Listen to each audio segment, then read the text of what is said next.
Dans son ouvrage Désir noir, la journaliste Anne-Sophie Jeanne enquête sur la mort de Marie Trintignant.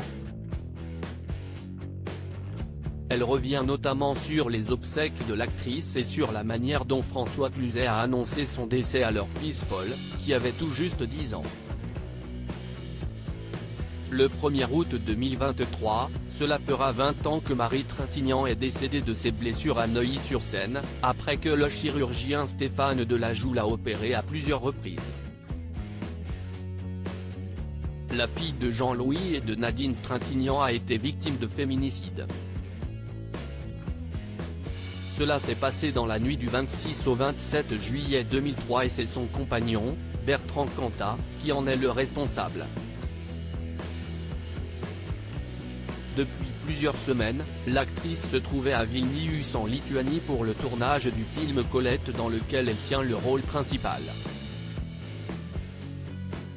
Incapable de rester éloigné d'elle, le musicien de Noir Désir avait décidé de l'accompagner en Lituanie.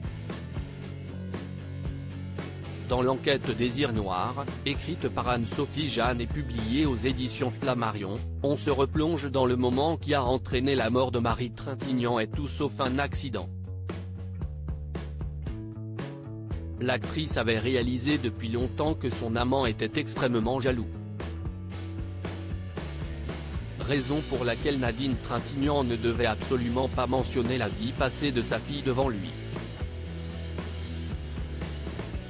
Paul Cluzet avait 10 ans à la mort de Marie Trintignant mais le matin du 26 juillet, la jalousie de Bertrand Cantat a atteint son paroxysme à cause d'un SMS envoyé par Samuel Benchetrit à son ex-compagne. Tout au long de la journée, le musicien n'a cessé de parler de ce message à Marie Trintignant. Et tard dans la nuit, tout a basculé dans leur logement à Vilnius.